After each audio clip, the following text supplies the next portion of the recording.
Olá, bom dia. Vamos retomar aqui o material de execução penal, LEP, Lei de Execução Penal. Fazer uma revisão rápida aqui, né, do que a gente viu.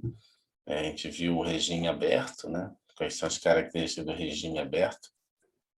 Vimos também o regime aberto em residência particular, né? A pessoa que tem mais de 70 anos, já cometido doença grave, filho menor ou deficiente mental ou a gestante. Que mais?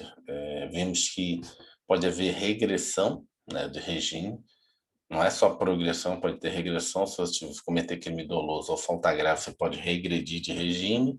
Só vou passar rapidamente, porque vimos sabe, entramos nas autorizações de saída. Nós vimos que tem autorização de saída, que é o gênero, né? Dentro desse gênero, autorização de saída, você tem dois tipos de saída, né? É a permissão de saída, que é do artigo 120, e a saída temporária, que é do 122 ao 125, que é o pessoal, como é que a gente chama? Tem mais críticas da sociedade, né? Saidão, que eles chamam, né? O saidão, a saidinha, que é o do tem duas. Aí, essa saída temporária, 122 e 125, que é o chamado saidão, que o pessoal, né, tem muita crítica social quando vê aquela galera chegando na rodoviária.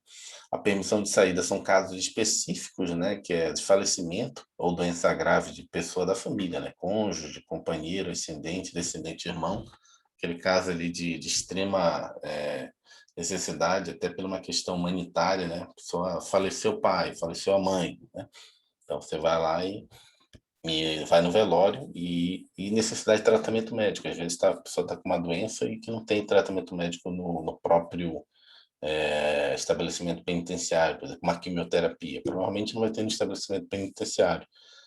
Mas aí, nesse caso, aí depende também, né, do advogado criminalista. Se for o caso, o cara pede logo até um regime aberto, né? Pede alguma outra ação, em vez de ficar, né, fazendo quimioterapia no presídio, indo, voltando e voltando, pede logo, né?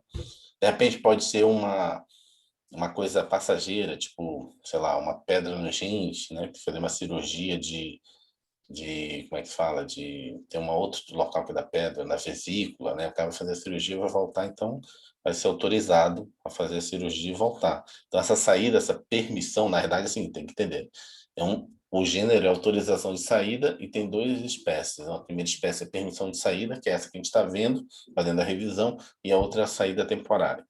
Então essa é para doença grave da família ou precisa tratamento médico seu. Então são os casos que você pode sair, né, do regime fechado, no estado fechado, no semiaberto, você pode sair lá para fazer isso. E aí tem a mais, né, vamos dizer, criticada, né, mais criticada, que é a saída temporária. A saída temporária é aquela que você vai sair para visitar a sua família, né, visitar a sua família, você vai fazer frequência, curso supletivo, né, ou instrução de segundo grau, ou nível superior, no comarca, no juízo, ou participação em atividades que concorram para o retorno ao convívio social.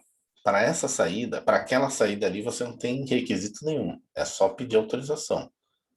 Agora, para essa aqui, que você vai ficar, porque aquela ali você vai ficar monitorado, provavelmente você vai com escolta, né? A saída, que a gente chama de permissão de saída humanitária, para fazer o velório, né? Para acompanhar um parente que está em estado terminal. Aquilo ali você vai com uma escolta. Essa outra saída, que é a saída temporária, você vai ficar sozinho, vão te deixar no local rodoviário, daí você vai ficar sem. Pode ser colocado tornozeleira eletrônica? Pode.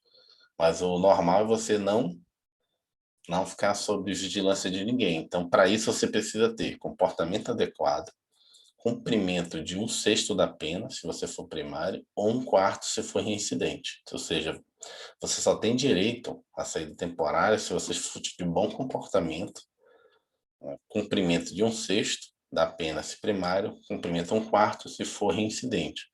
Compatibilidade do benefício com os objetivos da pena. A LEP, em 2020, proíbe a concessão de saída temporária por crime hediondo, com resultado morte. Ou seja, quem cometeu algum homicídio qualificado, que é o hediondo, e automaticamente homicídio tem resultado morte, não, mas pode ter a tentativa, né? Mas teve o resultado morte, morreu, você não está naquela saidinha ali. Então, a partir de 2020, não tem ninguém ali que né, que cometeu algum homicídio, naquele saidão, né, que a gente chama aqui, que está na rodoviária. Mas tem outros tipos de crime. Tem muita crítica, aí eu não sou É nem a só homicídio, favor. professor. Foi. É só homicídio ou é crime doloso? Homicídio, né? Crime hediondo. Crime Hediondo, hediondo com resultado morte. com resultado morte, tá. Todo Não só hediondo, homicídio, tá. todo homicídio qualificado, ele é hediondo. Lá na lei de crimes hediondos. Então, tu pegar todos os incisos, você vai ver que depois a gente pode fazer, tem que fazer essa tabela também, cai muito crime hediondo. Então, você vai ver lá que os crimes de homicídio qualificado, todos são equiparados a hediondo. Então, quem cometeu um crime de homicídio, a partir da pacote de crime, com um qualificado, com resultado morte, né, definitiva, né, não teve só a tentativa, você não vai ter o benefício da saída temporária. Então, já sabe ali que aquela galera que sai ali, a partir de 2020, é pessoal de furto, roubo, né? Latrocínio tem que ver se é hediondo, acho que é hediondo, então não tem latrocínio aí. Lógico, é arriscado, mas é um direito do preso, tem que mudar a legislação. Não dá para ficar criticando o juiz, né, o Ministério Público, tem que cumprir a lei. O cara é comportamento adequado. Cumprir um sexto primário, um quarto ser reincidente, não está no caso de vedação. Que ele cometeu não é crime hediondo. E aí, o advogado da Defensoria Pública vai solicitar, você vai fazer o quê? Se você negar, tem que justificar muito bem, tem que dizer o porquê, né? Se for o caso, dependendo da negativa, tem que pedir até exame criminológico. Olha, eu acho que esse cara vai fazer besteira. Mas mesmo assim, acabam fazendo alguns, né? Só que o cara tem que entender, lógico, que na hora que o cara sai na saída temporária e faz uma besteira, ele já era, ele não deixa de ter o comportamento adequado, entendeu? E vai ser só, porque fica parecendo assim, que a pessoa, assim, lógico, tem que estudar, eu não sou especialista em criminologia nem nada, mas a pessoa tem que entender que teve aquele saidão. X% daqueles que saíram ali vão cometer crimes e talvez não vão voltar. Isso vai ocorrer o quê? Essa pessoa não vai ter mais direito. A justiça não é idiota, não vai depois pedir, vai autorizar o cara a sair de novo. Tem todo um histórico, hoje é tudo informatizado, tem dados. Fica aparecendo às vezes as críticas que o juiz vai lá, libera o cara vai lá, comete crime, a polícia pega, leva para o presídio e que no outro saidão o juiz também vai liberar o cara. Não faz sentido nenhum. Tem um juiz de execução penal, o cara acompanha. Tem um juiz que fica apartado da, da análise de crimes, né? Só para ficar analisando o comportamento dos presos, chamado juiz de execução. Ele fica com vários, lógico, uma carga gigantesca, né, do presídio. Acho que tem, não sei, aqui em Brasília, vou até olhar quantas varas de execução penal, porque é muito preso, não é só um juiz. Então, não é assim, não estou defendendo que tem que ser preso. Acho que assim, tá ficando mais restrito, eu acho que está adequado, assim, né? Porque não faz sentido, assim, o cara, por exemplo,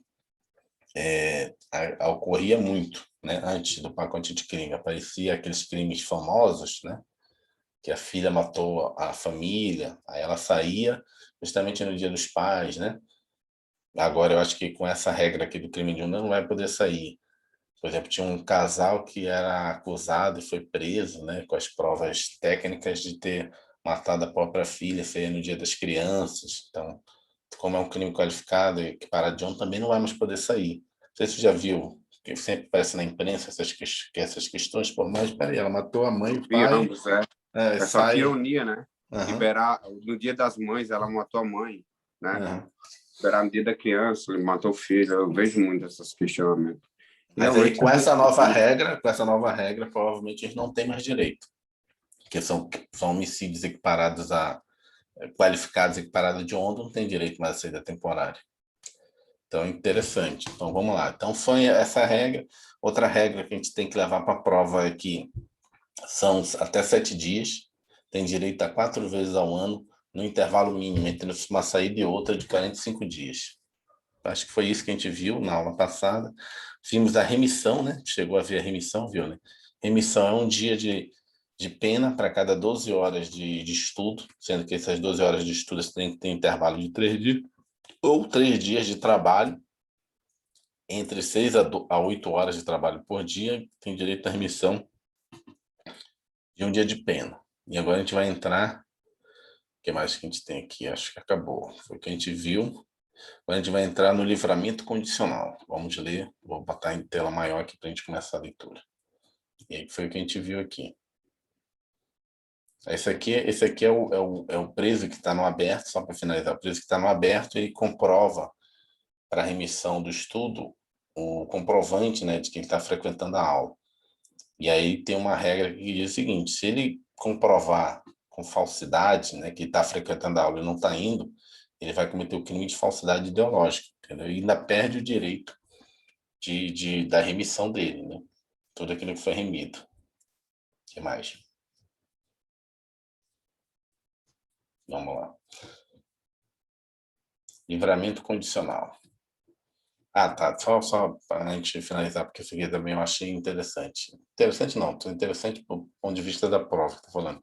Que tanto no aberto, essa remissão continua para a educação. Ou seja, não é o fato de você estar lá fora, você é obrigado a estudar, mas se você estudar, você comprova, né? E aí você tem a remissão da pena também no aberto. No aberto, às vezes, você pode estar em residência, você vai estar estudando. E aí a outra coisa que pode vir cair a prova é que quando você está numa situação dessa, de fazendo remissão por educação, você consegue, ao concluir o curso, ganhar mais um plus da educação. Você ganha mais um terço de remissão. Então, você está lá fazendo estudo, está comprovando a cada 12 horas ganhando um dia de remissão, e na hora que você conclui o curso, você ganha mais um plus, né? Porque concluiu Até o curso. tá. Aqui, ó. Até para quem está no aberto. Até para quem está no aberto. Essa é uma briga jurisprudencial aqui, ó. Não se admite a remissão pelo trabalho no regime aberto. O trabalho você tem que trabalhar, agora a educação sim. Ele fala o seguinte: verdade condicional aqui, ó. No entanto, com a Lei 12.433 na LEP, passou a admitir que o condenado cumpre pena no regime aberto, tá vendo? Ó, aberto, semiaberto, que usufrui liberdade condicional, que é que a gente vai estudar agora, possa remir a frequência de curso de ensino regular e educação profissional, parte do tempo de execução da pena ou do período de prova, em razão de um dia de pena a cada 12 horas de estudo, artigo 126. O trabalho você não reme, o trabalho é só no fechado e no semiaberto. A educação é no fechado, no semiaberto e no aberto. Entendeu? Agora, se você estiver trabalhando no aberto, não rime nada. Então, você tem que trabalhar mesmo. Agora, estudar, provavelmente vai ter que estudar à noite, entendeu? Mas ainda tem, cadê aqui? Ainda tem, assim, até jurisprudência. Mesmo com alteração legal, em recentes decisões, o Superior Tribunal de Justiça tem reafirmado o entendimento do caput de 126 da LEP, prevê a remissão da pena pelo trabalho somente aos apenados que se encontram nos regimes fechado ou semiaberto. Assim, pode-se concluir que a remissão pelo trabalho segue a regra do caput do artigo 126, regimes fechados e semiabertos, permitindo de forma excepcional a remissão também no regime aberto somente pela frequência a curso de ensino regular e educação profissional, entendeu? Então, você, no caso de Entendi, assim, educação... no caso de educação, segue aberto, semi-aberto e fechado. Só que há esses casos especiais aí que aceita também, né? O cara tá cursando ali, mas pelo STJ ele é contra. O STJ é Não, contra. só no trabalho. Não, mas a gente acabou de ler em cima aí, não? Ó, Não, sobe não. um pouquinho. Olha aí, ó. Agora, atenção, mesmo com a alteração legal em recentes decisões, o Superior Tribunal de Justiça tem reafirmado o entendimento de que o caput no artigo 126 da lei prevê a remissão de pena pelo trabalho somente aos apenados que se encontram em fechado e semiaberto. Então, é o posicionamento dele. No aberto, não. Ou não? Estou Não, entendendo mas errado. trabalho. É porque o que o pessoal quer é que Trabalho, pena pelo no trabalho. trabalho. Tá, O que o tá. pessoal quer é que no aberto também você ganhe remissão pelo trabalho, entendeu? Entendi. Tá. Pelo trabalho, não. Eles não aceitam. Trabalho, o cara tem que trabalhar. Educação, não. Educação, eles aceitam. É a pessoa, se eu estou trabalhando e tal, tem como remir alguma coisa, estou certinho, entendeu? Não estou roubando. Vamos começar aqui o novo assunto. Já botou para gravar? Já, né? Livramento condicional. Fizemos revisão, vamos entrar no livramento condicional. Cara, aluno, o livramento condicional é a última etapa do sistema progressivo do cumprimento de pena. devendo o liberado, que atender aos pressupostos legais, cumprir o restante da pena em liberdade, submetendo-se a determinadas condições. Trata-se de benefício de política criminal voltada a permitir a redução do tempo de encarceramento com a concessão antecipada e provisória de liberdade da penada. Não se trata de incidente de execução, visto que a lei assim não considerou, mas de estágio de cumprimento de pena. O livramento condicional poderá ser concedido pelo juiz de execução presente os requisitos do artigo 83, incisos e parágrafo único do Código Penal, ouvidos o Ministério Público e o Conselho Penitenciário. Os requisitos são esses. Vamos lá, quais são os requisitos? Vou botar aqui a canetinha. Código Penal, artigo 83. O juiz poderá conceder livramento condicional ao condenado a pena privativa de liberdade igual ou superior a 2 anos, desde que cumprida mais de 1/3 da pena se o condenado não for reincidente em crime doloso e tiver bons antecedentes. Cumprida mais de 1/3 da pena. Cumprida mais da metade se o condenado for reincidente em crime doloso. Comprovado. Tem que ser comprovado. Bom comportamento durante a execução da pena, não cometimento de falta grave nos últimos 12 meses, bom desempenho no trabalho que lhe foi atribuído. Vou botar aqui. Aptidão para prever a própria subsistência mediante trabalho honesto, tenha reparado, salvo efetiva impossibilidade de fazer o dano causado pela infração, cumprida mais de 2/3 da pena. Cumprida mais de 2/3 da pena, nos casos de condenação por crime hediondo, prática de tortura, tráfico ilícito de entorpecentes e drogas afins, tráfico de pessoas e terrorismo, e apenado não for reincidente específicos em crimes dessa natureza, for primário. Né? Parágrafo único. Quando ele fala não for reincidente, que o cara tem que ser primário. Né? Para o condenado, o primário, inclusive tecnicamente, né? Porque a reincidência após 5 anos ela se extingue. Então, cometi um crime, sentenciou e julgado, passados 5 anos, que é a purga desse crime, eu viro novamente tecnicamente primário. Então, tecnicamente não reincidente. Porque eu acho que o primário, se a gente for usar a técnica jurídica, o primário é só uma vez. A primeira vez que eu cometo o crime. Agora, não reincidente, eu posso continuar sempre renovando essa não reincidência. Porque quando passa 5 anos do que eu cometo o crime, eu volto a ser tecnicamente primário, ou seja, não reincidente. Entendeu a técnica, a diferença? Primário só você uma vez. Primeira vez que eu cometi o crime, só a primeira vez. Passados 5 anos da minha sentença transitada de julgado, eu volto a ser não reincidente, mas nunca mais vou ser primário. Eu sou tecnicamente primário, mas já cometi crime. Só que eu não pode ser usado esse crime para uma reincidência minha. Então é isso, por isso que a lei às vezes coloca dessa forma. Que a lei não coloca primário, porque tecnicamente ele é não reincidente. Ele pode ser não reincidente, em vez de ser primário. Porque pode confundir. Se colocar primário significa simplesmente só cometer aquele crime a primeira vez. Quando que a lei está dizendo o seguinte, se ele não tiver uma sentença, se ele tiver uma sentença que já purgou, o que é purgar? Sentenciou, passou 5 anos da sentença, não fiz nada. Eu sou não reincidente. Entendeu? Não reincidente especificamente. Parágrafo único. Para o condenado por crime doloso cometido com violência ou grave ameaça à pessoa, a concessão do livramento condicional ficará também subordinada à constatação de condições pessoais que façam presumir que o liberado não voltará a delinquir. Então, isso aqui é para o livramento condicional. O deferido o pedido, o juiz especificar as condições a que fica subordinado o livramento. Né, para verificar as condições do livramento. Serão sempre impostas obrigatórias ao liberado condicional as seguintes obrigações: obter ocupação lícita, dentro do prazo razoável, se for apto para o trabalho, comunicar periodicamente ao juiz a sua ocupação, não mudar do território da comarca de execução, sem prévia autorização deste, poderão ainda ser impostas ao liberado condicional, entre outras obrigações, o seguinte: não mudar de residência e comunicação ao juiz e autoridade incumbida de observação cautelar e de proteção, aqui é mudar de endereço, né? Aqui é mudar de território. Recolher-se à habitação em hora fixada, não frequentar determinados lugares. Aí tu vai dizer qual é a diferença entre regime aberto e livramento condicional. Porque no regime aberto, em tese, do que está aqui na legislação, o aberto é o cara ficar numa casa de albergado. Ele vai trabalhar, fazer todas as atividades dele, mas no final do dia ele vai dormir no local de albergado. Só que hoje se confunde muito o livramento condicional com o regime aberto, porque não tem causa de albergado para todo mundo. Então, o juiz de execução acaba liberando a pessoa, dizendo, não, então você dorme na sua casa. Mas ele está no aberto e não está em livramento condicional. O livramento condicional seria para justamente o que é parecido hoje no nosso aberto, né? A pessoa dormir na própria casa dele, entendeu? Você vai dormir na sua própria casa, vai fazer com todas as restrições das atividades, você ainda não deixou, você ainda não está livre da pena. Se você fizer pequenas besteiras, você regride de regime.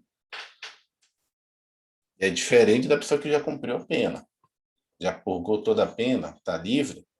Para você ser preso, tem que ter todas as regras, requisitos da preventiva, da provisória, tem tudo de novo, entendeu? É diferente aqui. Aqui você está no livramento condicional, você está cumprindo pena. Qualquer besteirinha, qualquer descumprimento dessa condição, volta para o semiaberto, colônia agrícola, ou volta para o fechado. O livramento condicional é diferente do... Vamos lá. Se for permitido ao liberado residir fora da comarca de execução, remeter-se-á cópia da sentença do livramento ao juízo do lugar para onde ele se houver transferido, e a autoridade incumbida da observação cautelar e da proteção. Nesses casos, o liberado será advertido da obrigação de apresentar-se imediatamente a essas autoridades. Então, nesse caso, ele vai ter que se apresentar lá. Concedido o benefício, será expedido carta de livramento com cópia integral de sentença em 2 vias, remetendo-se à autoridade administrativa incumbida da execução e outra ao Conselho Penitenciário. Ao sair o liberado do estabelecimento penal, ser-lhe-á entregue, além do saldo de seu pecúlio e do que lhe pertencer, uma caderneta que exiberá a autoridade judiciária ou administrativa sempre que lhe for exigida.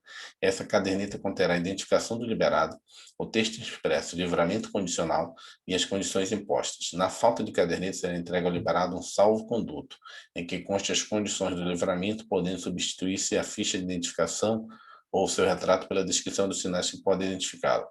Assim, como pode ser concedido o livramento condicional, também pode ser revogado. Segundo o artigo 140 da LEP, a revogação do livramento condicional se dará nas hipóteses previstas no artigo 86 e 87 do Código Penal. Vamos lá. Primeiro, Código Penal. Revogação do livramento condicional. Revogação do livramento. Revoga-se o livramento se o liberado venha a ser condenado à pena privativa de liberdade em sentença irrecorrível. Então, revoga-se, né? Condenado à pena privativa pena privativa de liberdade recorrível, ou seja, não tem recurso. Por que irrecorrível? Irrecorrível não tem como recorrer, né? Sim, mas um exemplo de uma coisa irrecorrível. Uma pena irrecorrível ele foi sentenciado, o advogado dele não entrou com recurso no prazo, e aí você tem a perda do prazo por lapso temporal, você não tem mais como recorrer. É irrecorrível, você vai ser sentenciado. Recorreu, sentenciou pelo tribunal. Você não fez nenhuma alegação de ponto de vista de descumprimento de lei federal, descumprimento de Constituição. Porque para você fazer o recurso especial para o STJ, você já tem que alegar previamente na apelação para o tribunal o descumprimento de lei federal. Se for fazer um recurso extraordinário para o STF, Supremo Tribunal Federal, tem que alegar já provisoriamente na apelação do juiz de piso algum descumprimento do ponto de vista da Constituição Federal, porque o Supremo Tribunal Federal ele está lá para preservar a Constituição, alguma situação que descumpra a Constituição. O STF, o STJ, Superior Tribunal de Justiça, está lá para verificar aqueles casos em que há um descumprimento de uma legislação federal ou uma falta de interpretação harmônica. Vários tribunais decidem de um jeito, vários tribunais de justiça ou tribunais regionais federais decidem de um jeito, e no caso do meu cliente, esse tribunal decidiu diferente, ou seja, está uma desarmonia em relação à interpretação da legislação federal. Aí eu posso recorrer para o STF. Não sendo um caso desse, também é recorrível a sentença, porque você não tem como recorrer. Depois do tribunal, para quem você pode recorrer? Para o STJ, recurso especial, para o STF, recurso extraordinário. Então, é uma sentença irrecorrível se você não fez essas alegações na apelação. Entendeu? Então, são os casos de irrecorrível. Não tem como você recorrer mais da sentença. Por lapso temporal, ou nesses casos em que você não fez a alegação na apelação. Não dá para você emendar a apelação, você já fez a apelação. Mas é assim, um bom advogado, ele já na hora que ele faz a apelação, já deixa engatilhado para, opa, vou recorrer aqui, já deixa engatilhado os dois, tanto para o STF quanto para o STJ, né? Alguma algum trecho ali na petição, né, na apelação, dizendo assim, ó, há também descumprimento constitucional, dignidade da pessoa humana. Opa, já é o suficiente para você ter brecha para recorrer para o STF. Há um descumprimento da lei de execução penal e tal, uma lei federal, já pode recurso especial em relação a esse ponto. Entendeu? Se você não botar nada sobre isso, o tribunal não vai aceitar o seu recurso. Porque na hora que você vai recorrer para o STF, para o STJ, o tribunal vai analisar a sua apelação e dizer, olha, você não questionou, não fez, a gente chama de pré-questionamento. Você não fez um pré-questionamento disso, agora você quer recorrer para lá, é irrecorrível, vai ser denegado. É lógico, consegue fazer um mandado de segurança e várias outras, né? Recurso em habeas corpus, mas aí não vai ter efeito nenhum. Como a gente chama? É uma ação autônoma, não está mais no processo do teu cliente. Sendo uma ação autônoma, no que diz respeito àquele processo, já era, está irrecorrível, não consegue mais recorrer. Por crime cometido durante a vigência do benefício, por crime anterior observado disposto no 84 deste Código, soma das penas. Revogação facultativa. 87. O juiz poderá também revogar o livramento se o liberado deixar de cumprir qualquer das obrigações constantes da sentença ou for irrecorrivelmente condenado por crime ou contravenção a pena que não seja privativa de liberdade. Aqui, se ele for a pena que não seja privativa de liberdade, o juiz pode decidir facultativamente livramento condicional. De novo, isso aqui é um caso, eu também não sou muito atuante na área criminal, né? Tem poucos casos aqui, mas, enfim, hoje em dia a maioria é semi-aberto que fica em casa, não é aberto, né? Livramento condicional é muito difícil.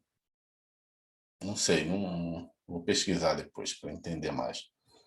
Mas, em geral, porque o livramento condicional, lembrando, o livramento condicional o cara pode sair, inclusive, do semi-aberto direto para aberto, do fechado direto para o condicional. Não é necessariamente uma escadinha o livramento condicional. Não precisa estar no aberto para ter o livramento condicional. Se a revogação for motivada por infração penal anterior, vamos lá, aqui. Se a revogação for motivada por infração penal anterior à vigência do livramento, computar-se-á como tempo do cumprimento da pena o período de prova, sendo permitida para a concessão de novo livramento a soma do tempo das penas. No caso da revogação por outro motivo, não se computará na pena o tempo que esteve solto ou solto liberado. Tampouco considerará em relação à mesma pena novo livramento. Vamos lá, o que ele está falando aqui? Se a revogação for motivada por infração penal anterior ao livramento condicional, ou seja, ele foi punido por uma infração que ele tinha cometido antes, né, do livramento condicional, ou seja, antes de ser preso, computar-se-á como tempo de cumprimento de pena o período de prova, ou seja, o período que ele ficou solto lá em condicional conta como tempo de pena dele, sendo permitida a concessão de novo livramento à soma do tempo das duas penas. Como é que é isso? Você não tem que cumprir um terço da pena? O cara foi lá e somou as suas penas, certo? Ele vai pegar, olha, você tinha 10, vamos lá, você tinha 10, deixa eu explicar para você. Aqui, ó. Você tem que cumprir mais de um terço da pena, certo? Se você não for reincidente, que no idolômetro é muito gente, um terço da pena. Então, vamos fazer para nosso cálculo ficar mais fácil. Tinha 9 anos de pena. Cumpri um terço dela, 3 anos. Tinha todos os requisitos de bom comportamento aqui. Fui para livramento condicional, com 3 anos. Já estava 2 anos lá no livramento condicional. Então, em tese, eu estou cumprindo minha pena há 5 anos. 2 no regime, né, restritivo de liberdade, e 2 em livramento condicional. Veio uma outra punição minha, e acrescentou a esses 9 mais 3, fiquei com 12. Só que esses 2 que eu tinha, eles já estão cumpridos. Então, 1/3 de 12 é quanto? 4. Mas eu já tenho 5, porque o tempo, os 2 que eu fiquei em restrição, conta como pena, entendeu? Então, também já cumpri 1/3 das penas somadas que eu recebi punição. Entendeu o que ele está dizendo? Porque se não contar o livramento condicional, eu tenho 3. Eu teria que voltar de novo, ficar 1 ano para completar os 4, que é 1/3, para depois sair, entendeu? De novo, para um novo livramento condicional. Entendeu o que ele está dizendo ali? Eu tinha 9, cumpri 3. Entendi. Cumpri 3. Saí no livramento condicional pelos requisitos. Fiquei 2 anos fora. Veio uma punição e me deu mais 3. Eu fiquei com 12. Para eu Por sair... 5. Como? Eu entendi. Ou seja, eu fiquei com 12. Tá, Quer que eu explica tente você. explicar? Vai lá, vai você. Então, vamos lá. Como a gente estava fazendo em cima de 9, vamos fazer em cima de 9, né? Ele foi condenado a 9 anos. Ele cumpriu 1/3, que é 3 anos. Aí ele teve direito a essa regalia aí de ser liberto, né? Uhum. Aí, quando ele saiu, 3 anos ele já cumpriu fechado. Aí, quando ele saiu, ele ficou, digamos, sei lá, vamos dizer, 3 anos.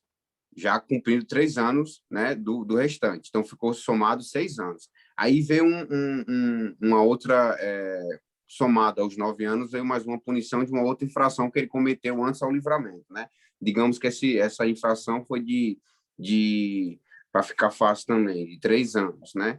Que aumentaria 1/3, ele teria que cumprir 1/3 desses 3 anos, que seria 1.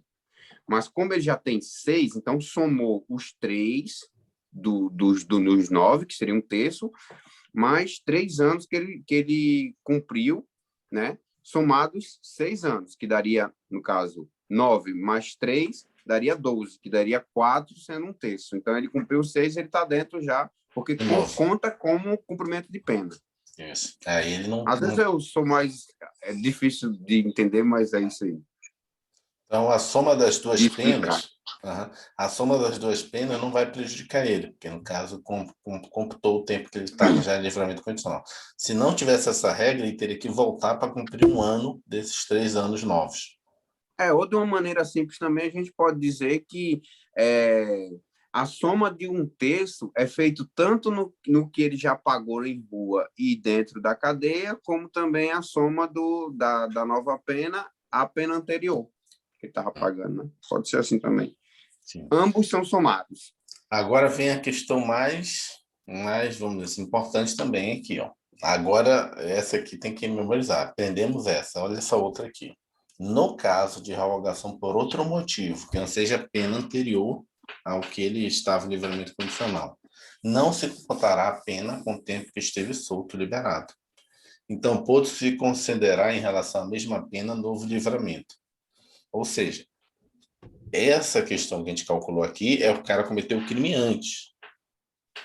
Se ele, no período da Antes prova, do da livramento, concessão do livramento ou condicional. seja, antes dele ser preso, né? Porque ele estava preso antes. Ou durante a prisão lá também, pode ser. Antes do livramento. Ele saiu, ele fez o crime, o tempo que ele ficou solto em livramento condicional não conta para nada. Aqui, ó, não conta para nada. Não se computará a pena, na pena, o tempo que esteve solto liberado. Eu Entendeu? quero Porque ver onde é que você está lendo. Ah, tá aqui, é o vermelho, né? aqui, ó. Não se computará a pena o tempo em que esteve solto ou liberado, e tampouco se concederá em relação à mesma pena novo livramento. Entendeu? O livramento condicional, em tese, é ruim nesse sentido, porque você não está cumprindo. Se você cometeu um crime, você foi lá, fez o furto. Aquele 1 ano que você estava de prova, perdeu. Você vai voltar do zero. Se você tinha 9, ficou 2 anos fora, esses 2, se você cometeu um novo crime, a revogação por outro motivo, ou seja, um outro crime, esses 2 anos que você ficou fora, você voltou a ter os 6 novamente. Entendeu? Entendi. Livramento Então, assim, condicional. peraí, vamos lá. Deixa eu tentar aqui. Então, anterior faz aquele esqueminha que a gente acabou de falar, né? Se for né? Uma punição anterior à sua liberdade condicional. Não. Então, se for... Hã? Tá? Aí, se você for liberado, né? Você está na rua, aí, porventura ali, tu cometeu uma outra infração penal, né? Ou um crime. Aí, se for posterior, esse tempo que você já estava pagando, ele é anulado, digamos assim, né? Ele é anulado e você não vai ter mais direito a uma liberdade condicional. Você volta a pagar preso, não é isso? Uhum. Em relação àquela pena, a primeira pena que te deu direito à liberdade condicional. Em Que relação à é, primeira pena. você vai ter que cumprir ela integralmente. Integralmente, eu estou falando assim, com as progressões de regime, entendeu? Vai ter que ir Sim. para o semiaberto, vai ficar no aberto até acabar a sua pena. Não vai ter mais livramento. De novo, o livramento condicional, ele é no nosso sistema jurídico, nosso sistema de justiça criminal, que você vai ficar em casa. Mas lembrando que o nosso aberto aqui, o semiaberto, o aberto nosso é praticamente o mesmo do condicional, né? Do livramento condicional. Porque não tem casa de albergado para todo mundo, o pessoal fica em casa, né? Porque ele era para ser o próximo passo, entendeu? Entendi. A revogação será decretada a requerimento do Ministério Público mediante representação do Conselho Penitenciário ou de ofício pelo juiz ouvido ou liberado. Praticada pelo liberado outra infração penal, o juiz poderá ordenar sua prisão, ouvidos o Conselho Penitenciário e o Ministério Público, suspendendo o curso do livramento condicional, cuja revogação, entretanto, ficará dependendo da decisão final. O juiz, de ofício a requerimento do interessado do Ministério Público, mediante representação do Conselho Penitenciário, julgará extinta a pena privativa de liberdade se expirar o prazo de livramento sem revogação. Ou seja, faltava tanto tempo para eu cumprir, fiquei lá os 6 anos em livramento condicional, não deu em nada, não fiz nenhuma besteira, cumpri as regras, ninguém nunca questionou nada, pronto. Extinguiu a pena. A partir do momento que extingue a pena, ganha lá a carta de sentença, né, extinção de pena, você vai ter aquele purgamento. Durante 5 anos, não fez nenhuma besteira, você vai se tornar não reincidente novamente. A gente chama de tecnicamente primário. Mas primário você nunca mais vai ser, né? Já cometeu um crime, mas tecnicamente será. Para efeitos de exasperação da sua pena, né? Nas dosimetrias, você não vai poder ser mais exasperado. As regras sobre a monitoração eletrônica. Caro aluno, estamos diante de uma das mais recentes inovações inseridas na Lei de Execução Penal pela Lei 12.258 de 2010, que permite ao juiz da execução estabelecer fiscalização indireta através de monitoração eletrônica. O tema foi regulamentado pelo Decreto 7.627 de 2011, segundo o qual considera-se monitoração eletrônica a vigilância telemática posicional à distância de pessoas presas sob medida cautelar ou condenadas por sentença tramitada julgada executada por meios técnicos que permitem indicar a sua localização. Então, é um localizador, um GPS da pessoa. Segundo o artigo 146b da LEP, o juiz poderá definir a fiscalização por meio de monitoração eletrônica apenas em uma dessas situações, para autorizar a saída temporária no regime semiaberto, para determinar a prisão domiciliar. Então, a monitoração eletrônica é a saída temporária, aquele saidão que a gente estudou, né? Que são os casos dos presos que estão no regime semiaberto, e para determinação de prisão domiciliar. Prisão domiciliar são aqueles casos que a gente viu de humanitário, acima de 70 anos, pessoas com doenças graves, vamos voltar rapidamente aqui. São os casos de prisão domiciliar. Bem que, de novo, aqui no Brasil burla tudo, né? Porque às vezes a pessoa tem que estar na casa da albergar, mas também a própria lei dá essa margem. Que a pessoa teria que ficar na casa do albergado, não pode ficar na casa do albergado. Aí o juiz resolve, né? Aqui, ó, residência particular, 70 anos, cometido doença grave com filho menor ou com deficiente, ou deficiência mental e é gestante. Eu entendi, professor. Por que tem como subir aí rapidão? Peraí. Aí ó, esse aqui é o seguinte, o cara que tá no regime em aberto. residência particular, quando se trata de... Mas lá não é domiciliar? Sim. E domiciliar seria essa residência É particular, a mesma coisa, que é a residência sua particular. casa. Só mudou o nome lá, é residência particular, é a sua casa. O que ele está falando aqui é, o certo no Brasil a gente tem o seguinte, é o regime fechado, o regime semiaberto e o regime aberto. Regime fechado, segurança média ou máxima. Recluso. Regime semiaberto, colônias agrícolas ou industrial. Regime aberto, casa de albergado. E, eventualmente, você tem um sistema de livramento condicional, você fica na sua casa. Esse aqui é diferente, você está no regime aberto, que é a casa de albergado, mas, eventualmente, você pode ficar numa residência particular, na sua casa, não vai para casa de albergado. Por quê? Porque você tem mais de 70 anos, você tem uma doença grave, você tem um filho menor, ou que ele tem deficiência física ou mental, ou você é gestante. Então, você está no semiaberto, mas você vai para sua casa.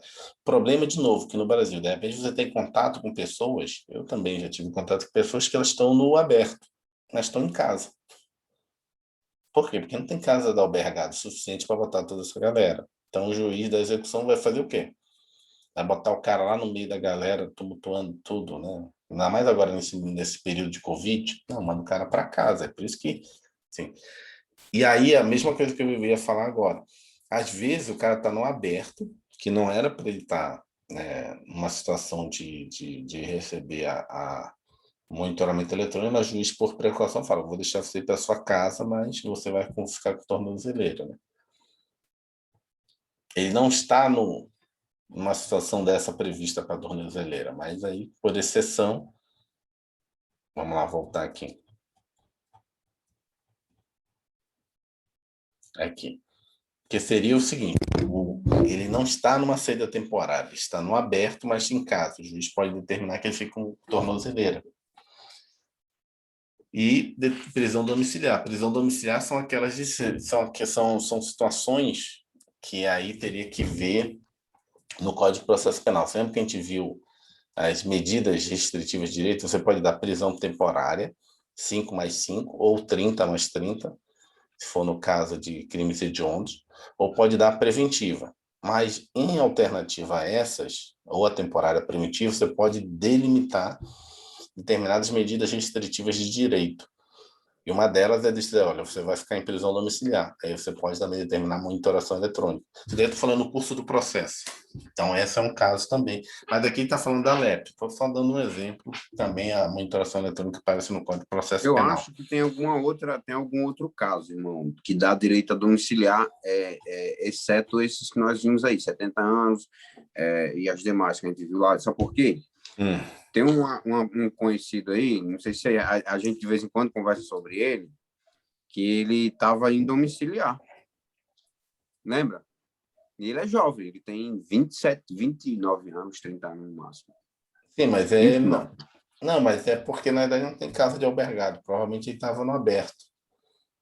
Mas como não tem casa de albergado, já está lotado, o cara... Aí colocaram domiciliar. É porque é o seguinte, casa de albergado tem 100 vagas.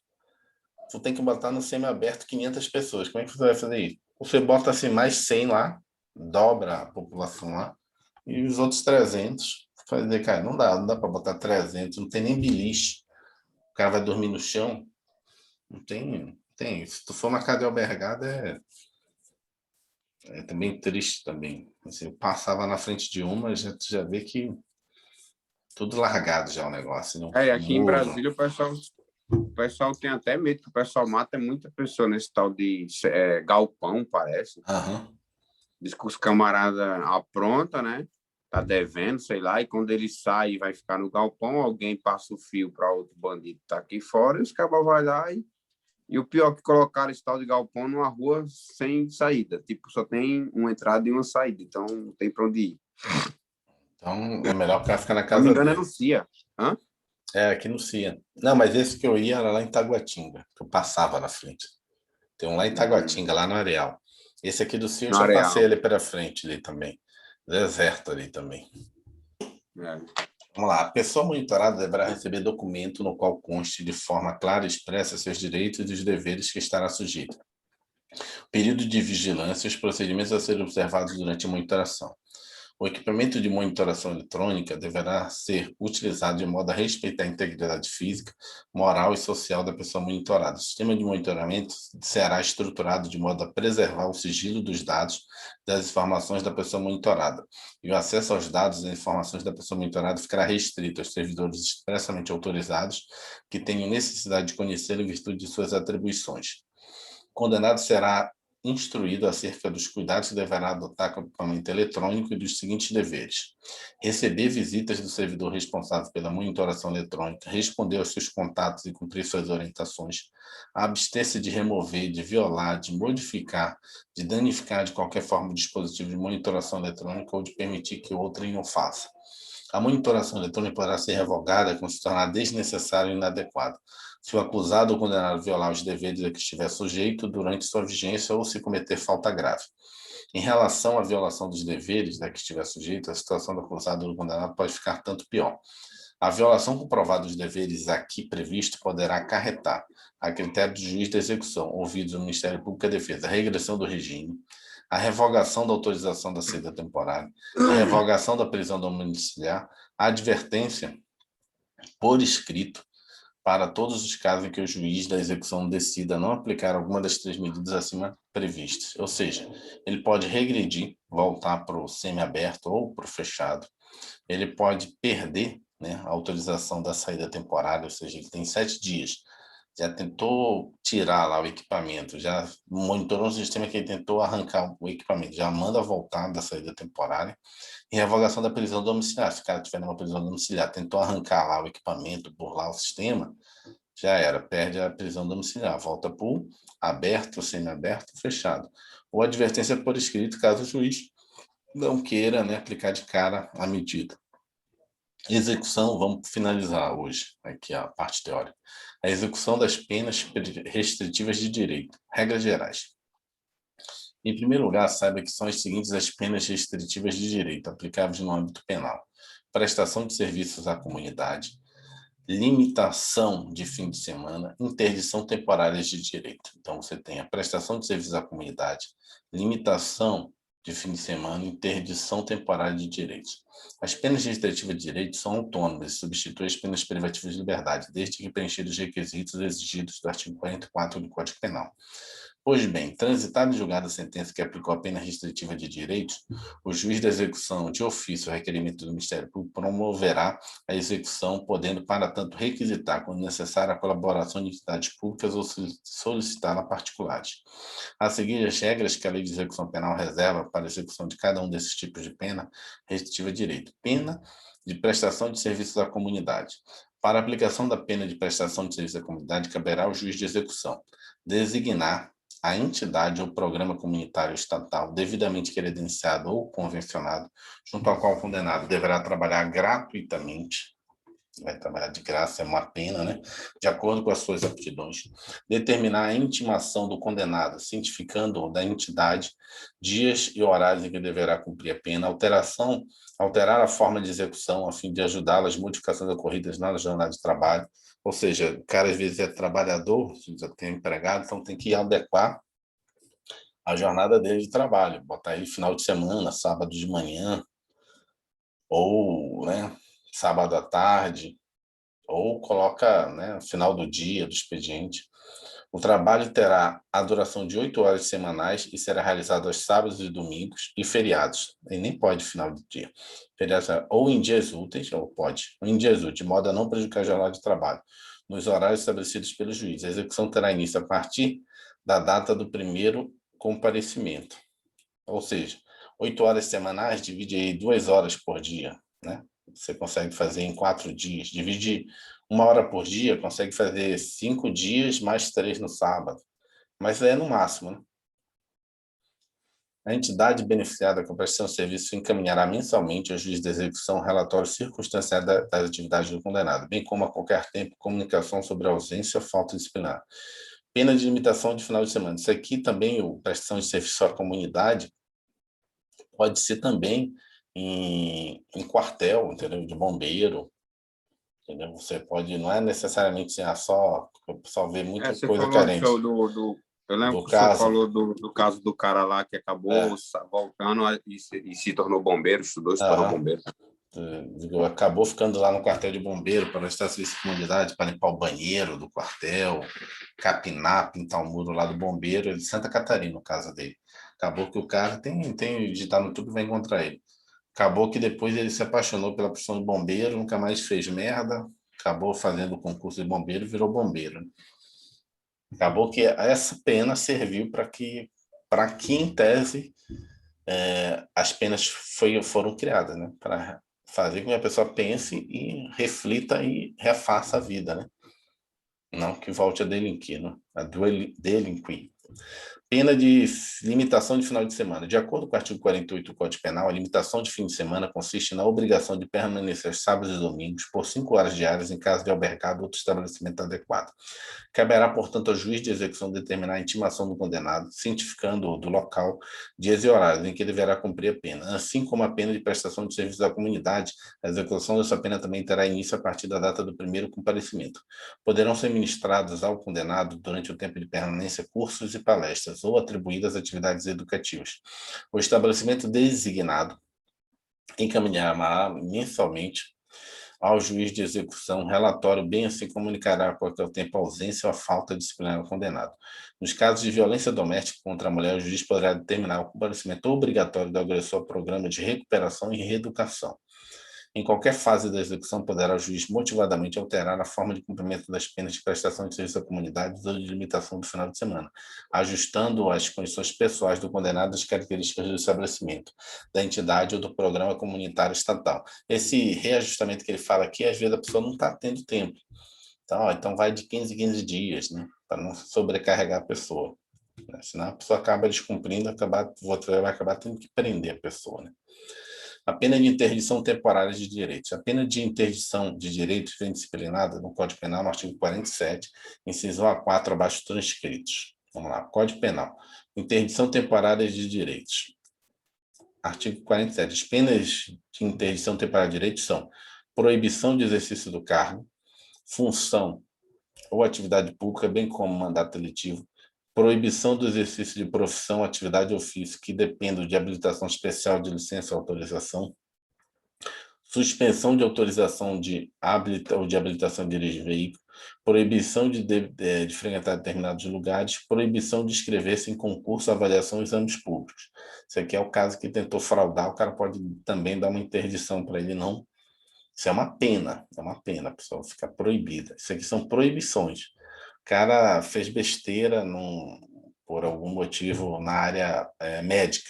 São essas ofícios ou profissões que têm uma habilitação especial, né? Enfermagem, né? Medicina, odontologia. O cara fica proibido de exercer a profissão dele, que ele é formado durante 2 Direito, né? anos. Direito também. Proibição de exercer o cargo. Normalmente tem caso até perda, né? Do cargo público, no caso de alguns crimes, tanto da lei de organização criminosa, várias leis de crimes hediondos. Caberá ao juiz de execução comunicar à autoridade competente a pena aplicada, determinar a diminuição do condenado. Na hipótese de pena de interdição do inciso 1, que é a proibição de exercício do cargo, a autoridade deverá, em 24 horas contadas do recebimento do ofício, baixar ato a partir do qual a execução terá início. Nas hipóteses do inciso 2 e 3, que é a proibição de profissão e proibição de dirigir, o artigo 47, o juiz de execução determinará a apreensão dos documentos que autorizam o exercício do direito interditado. A LEP nada fala a respeito das hipóteses do inciso 4 e 5, que é a proibição de frequentar determinados lugares, proibição de inscrever-se em concursos públicos. A autoridade deverá comunicar imediatamente ao juiz de execução o descumprimento da pena. E para não dizer que eu não falei de flores, vamos aos principais aspectos da execução da pena pecuniária de multa. A execução de multa, para finalizar.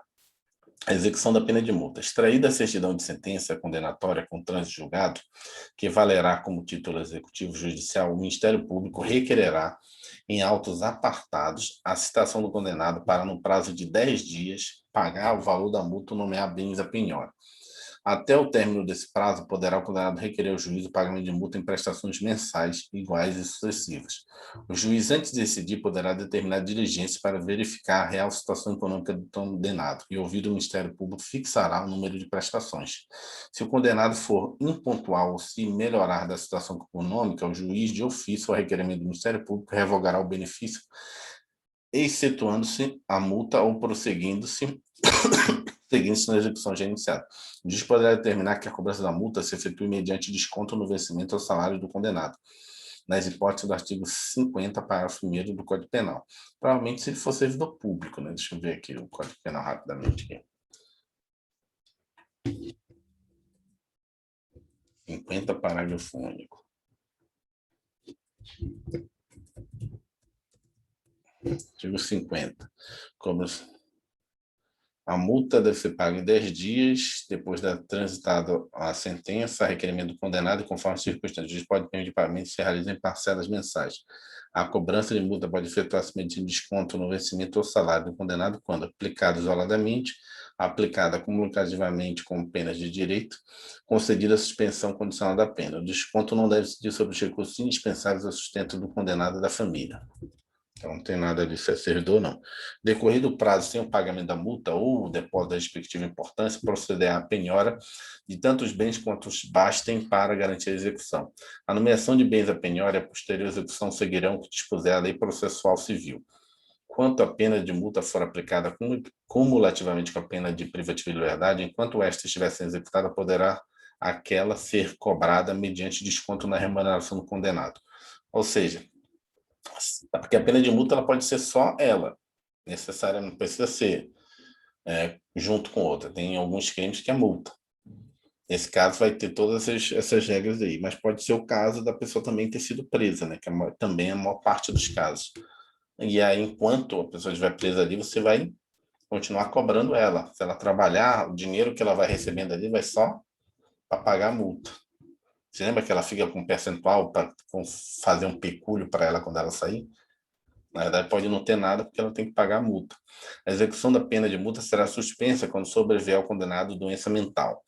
Se o condenado cumprir a pena privativa de liberdade ou obtiver livramento condicional ou ainda for-lhe concedida a suspensão condicional da pena sem haver resgatado a multa, a cobrança será feita nos moldes acima aqui citados. E por falar em suspensão condicional da pena, vamos ver como essa benesse pode acontecer de acordo com o que versa a Lei de Execução Penal em seus artigos 156 a 163. Eu acho que esse que é o último item. Vamos lá. A suspensão condicional da pena, o SURSE. Né? O juiz poderá suspender pelo prazo de 2 a 4 anos a execução da pena privativa de liberdade não superior a 2 anos, na forma prevista no artigo 77 a 82 do Código Penal. O juiz ou tribunal, na sentença que aplicar a pena privativa de liberdade não superior a 2 anos, deverá pronunciar-se motivadamente sobre a suspensão condicional que a conceda, quer a conceda, quer a denegue. O SURSE, que é a suspensão, a bem da verdade, tem um condão de ser uma medida descaracterizadora, tendo por finalidade evitar o aprisionamento daqueles sujeitos condenados a penas privativas de liberdade de curta duração, não superior a 2 anos. A aplicação do SUS é direito subjetivo do réu e não mera faculdade do juiz, uma vez que a LEP, no artigo 157, determina que o juiz ou o tribunal, na sentença que aplicar a pena privativa de liberdade, deverá pronunciar-se motivadamente sobre a suspensão condicional da pena. Concedida a suspensão, o juiz especificará as condições a que fica sujeito o condenado.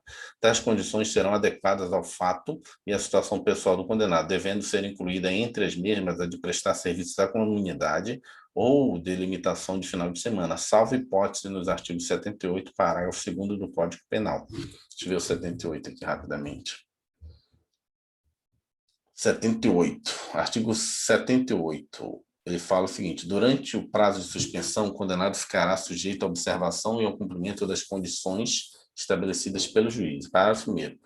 No primeiro ano do prazo, deverá o condenado prestar serviços à comunidade ou submeter-se à limitação de final de semana. Então, no primeiro ano. O juiz poderá, a qualquer tempo, de ofício a requerimento do Ministério Público ou mediante proposta do Conselho Penitenciário, modificar as condições estabelecidas na sentença ouvido o condenado. O beneficiário, ao comparecer periodicamente à entidade fiscalizadora para comprovar a observância das condições a que está sujeito, comunicará também a sua ocupação e os salários aos proventos de que vive. A entidade fiscalizadora deverá comunicar imediatamente ao órgão de inspeção para os fins legais qualquer fato capaz de acarretar a revogação do benefício, a prorrogação do prazo ou a modificação das condições. A revogação da suspensão condicional da pena e a prorrogação do período de prova dar-se-ão na forma do artigo 81, respectivos parágrafos do Código Penal. No artigo 81, ele fala assim, de revogação obrigatória. A suspensão será revogada se no curso do prazo o beneficiário é condenado em sentença irrecorrível por crime doloso, ou seja, se revoga, frustra a execução da pena de multa ou não efetua sem motivo justificado a reparação do dano, descumpre a condição do parágrafo 1º do artigo 78 deste Código, que é a prestação de serviço à comunidade ou limitação de final de semana. Para finalizarmos o estudo da LEP, o nosso último assunto é a execução das medidas de segurança. Execução de medidas de segurança. Se você já estudou o Código Penal, deve estar lembrado quais são as tais medidas de segurança. As medidas de segurança são as reações do ordenamento jurídico orientadas por razões de prevenção especial à periculosidade revelada pelo agente após a prática de um ato descrito como ilícito penal. Segundo o artigo 96 do Código Penal, as medidas de segurança são internação ao hospital de custódia e tratamento psiquiátrico ou a falta em outro estabelecimento adequado, ou em falta, né, desse hospital de custódia de tratamento psiquiátrico. Sujeição a tratamento ambulatorial. Ao lado das penas, as medidas de segurança são espécies de sanções penais. Todavia, sua aplicação se baseia em pressupostos diversos. A prática de ilícito penal, a periculosidade do agente, a ausência de imputabilidade plena, e tem funções diversas: prevenção especial, segregação e tratamento curativo. Por serem espécies de respostas penais, deve respeitar o princípio da legalidade em matéria penal, inclusive em seus desdobramentos de anterioridade e retroatividade gravosa. O que ele está dizendo aí? Que essa sujeição a tratamento ambulatorial e a internação hospital de custódia ou tratamento psiquiátrico são penas. São penas. Sendo penas, elas têm que observar aquele princípio da retroatividade da lei penal.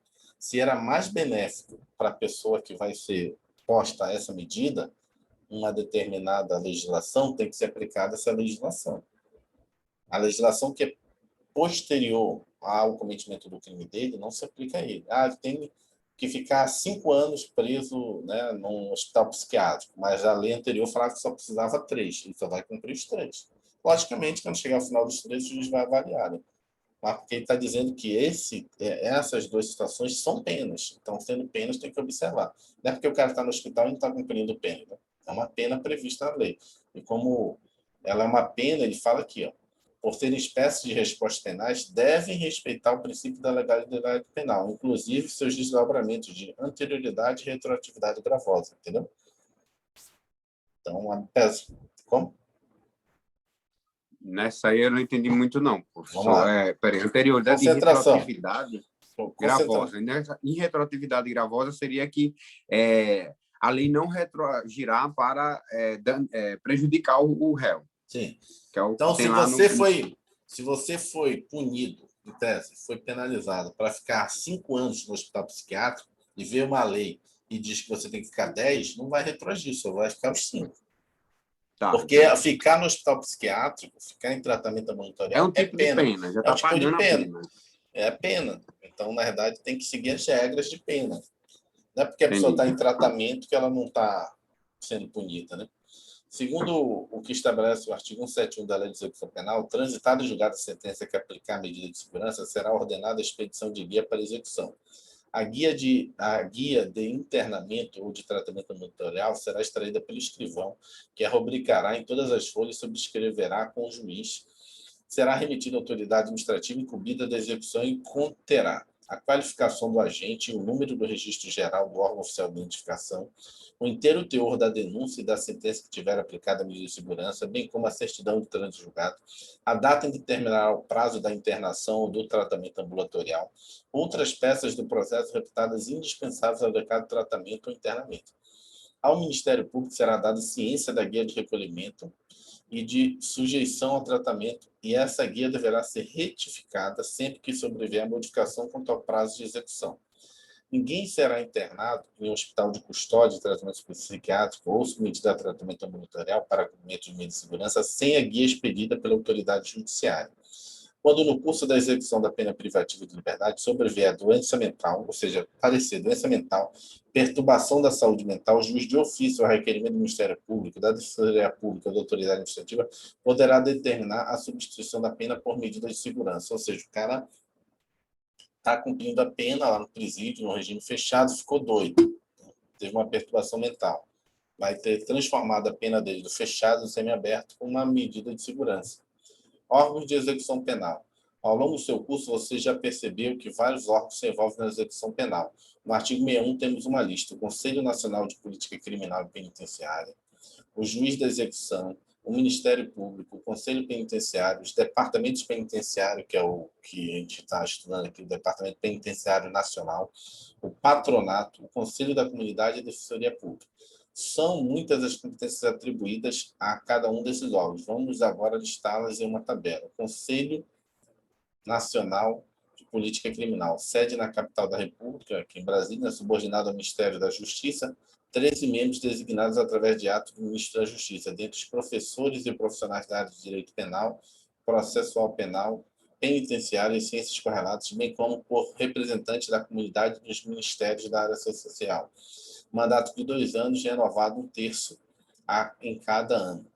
Incumbências: propor diretrizes da política criminal quanto à prevenção do delito, administração da justiça criminal e execução das penas e das medidas de segurança, contribuir na elaboração de planos nacionais de desenvolvimento, sugerindo as metas e prioridades da política criminal e penitenciária, promover a avaliação periódica do sistema criminal para sua adequação às necessidades do país, estimular e promover a pesquisa criminológica, elaborar Programa Nacional Penitenciário de Formação e Aperfeiçoamento do Servidor, estabelecer regras sobre a arquitetura e construção de estabelecimentos penais e casas de albergados, estabelecer os critérios para a elaboração da estatística criminal, inspecionar e fiscalizar os estabelecimentos penais, bem assim informar-se mediante relatórios do Conselho Penitenciário, requisições, visitas e outros meios acerca do desenvolvimento da execução penal nos estados, territórios do Distrito Federal, propondo às autoridades dela incumbidas as medidas necessárias a seu aprimoramento, representar o juiz da execução ou autoridade administrativa para instauração de sindicância ou procedimento administrativo em caso de violação das normas diferentes da execução penal, representar a autoridade competente para interdição no todo ou em parte do estabelecimento penal. Execução penal competirá ao juiz indicado na lei local de organização judiciária, na sua ausência, ao juiz da sentença. Compete ao juiz de execução aplicar os casos julgados, leis posterior, que de qualquer modo favoreça o condenado, ou seja, ele vai julgar, no caso dos condenados, a lei mais benéfica, né? Declarar extinta a punibilidade, decidir sobre soma ou unificação de penas, progressão ou regressão dos regimes, detração ou remissão de pena, suspensão condicional da pena, livramento condicional, incidentes da execução, autorizar saídas temporárias, determinar a forma de cumprimento da pena restritiva de direitos, fiscalizar sua execução, a conversão da pena restritiva de direitos e de multa em privativa de liberdade, a conversão da pena privativa de liberdade em restritiva de direitos, a aplicação da medida de segurança, bem como a substituição da pena por medida de segurança, a revogação da medida de segurança, a desistência ou restabelecimento da situação anterior, o cumprimento de pena ou medida de segurança em outra comarca, a remoção do condenado na hipótese prevista no parágrafo 1º do artigo 86 dessa lei, zelar pelo correto cumprimento da pena e da medida de segurança, inspecionar mensalmente os estabelecimentos penais, tomando providências para adequado funcionamento e promovendo, quando for o caso, a apuração de responsabilidade, interditar no todo ou em parte estabelecimento penal que estiver funcionando em condições inadequadas ou com infringência aos dispositivos desta lei, compor e instalar o Conselho da Comunidade e emitir anualmente atestado de pena a cumprir. O Ministério Público fiscalizará a execução da pena e da medida de segurança, oficiando no processo executivo e nos incidentes de execução. O órgão do Ministério Público visitará mensalmente os estabelecimentos penais, registrando a sua presença em nível próprio. Então, incumbe ao Ministério Público fiscalizar a regularidade formal das vias de recolhimento e de internamento, requerer todas as providências necessárias ao desenvolvimento do processo executivo, instauração dos incidentes de excesso ou desvio de execução, aplicação de medida de segurança, bem como a substituição da pena por medida de segurança, a revogação da medida de segurança, a conversão das penas, a conversão de penas, a progressão ou regressão dos regimes, a revogação da suspensão condicional da pena e do livramento condicional, a internação, a desinternação e o restabelecimento da situação anterior, interpor recursos de decisões proferidas pela autoridade judiciária durante a execução. O Conselho Penitenciário é órgão consultivo, fiscalizador de execução da pena, integrado por membros nomeados pelo governador do Estado, do Distrito Federal e dos territórios, dentre os professores e profissionais da área de direito penal, processual penal, penitenciário e ciências correlatas, bem como por representantes da comunidade Legislação federal e estadual regulará o seu funcionamento. O mandato terá duração de 4 anos. Isso aqui é estadual. Aquele lá de cima era nacional. É 2 anos. Aqui é 4. Incumbe ao Conselho Penitenciário. Isso aqui é o estadual.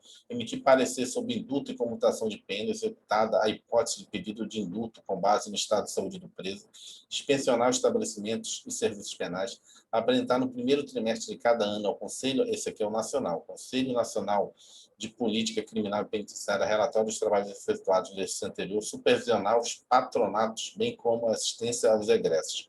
O Departamento Penitenciário Nacional, esse aqui é o mais importante para você, a função desse aqui, ó. Departamento Penitenciário Nacional, esse aqui tem que botar em vermelho, é subordinado ao Ministério da Justiça, órgão executivo da política penitenciária, apoio administrativo e financeiro do Conselho Nacional de Política Criminal e Penitenciária. São atribuições do Departamento Penitenciário Nacional. Acompanhar a fiel aplicação das normas de execução penal em todo o território nacional. Inspecionar e fiscalizar periodicamente os estabelecimentos e serviços penais. Assistir tecnicamente às unidades federativas na implementação dos princípios e regras estabelecidos nesta lei. Colaborar com as unidades federativas mediante convênios na implementação de estabelecimentos e serviços penais. Colaborar com as unidades federativas para a realização dos cursos de formação pessoal, penitenciária e de ensino profissionalizante do condenado e do internado, estabelecer mediante convênios com as unidades federativas do Cadastro Nacional das Vagas existentes em estabelecimentos locais destinados ao cumprimento de penas privativas de liberdade aplicadas pela Justiça de outra unidade federativa, em especial para presos sujeitos a regime disciplinar. Incumbe também ao Departamento a coordenação e supervisão dos estabelecimentos penais e de internamentos federais. Patronato público ou particular destina-se a prestar assistência aos albergados e aos egressos. Incumbe ao patronato, que é as casas de albergado, né? Orientar os condenados à pena restritiva de direitos, fiscalizar o cumprimento das penas de prestação de serviço à comunidade, de limitação de final de semana, colaborar na fiscalização do cumprimento das condições de suspensão e do livramento condicional. Conselho da Comunidade. Eita, tem defensoria pública e acabou. Vamos, Conselho da Comunidade. Em cada comarca, composto por no mínimo um representante da Associação Comercial e Industrial, um advogado indicado pela seção da Ordem dos Advogados do Brasil, um defensor público indicado pelo defensor público geral e um assistente social escolhido pela Delegacia Seccional do Conselho Nacional de Assistentes Sociais. Na falta de representação prevista, ficará a critério do juiz da execução a escolha dos integrantes do Conselho. Incumbe ao Conselho da Comunidade visitar pelo menos mensalmente os estabelecimentos penais existentes na comarca, entrevistar presos, apresentar relatórios mensais ao juiz da execução e ao Conselho Penitenciário, diligenciar a obtenção de recursos materiais e humanos para melhor assistência ao preso ou internado em harmonia com a direção do estabelecimento. Defensoria Pública velará pela regular execução da pena e da medida de segurança, oficiando no processo executivo e no incidente de execução para a defesa dos necessitados em todos os graus e instâncias de forma individual e coletiva.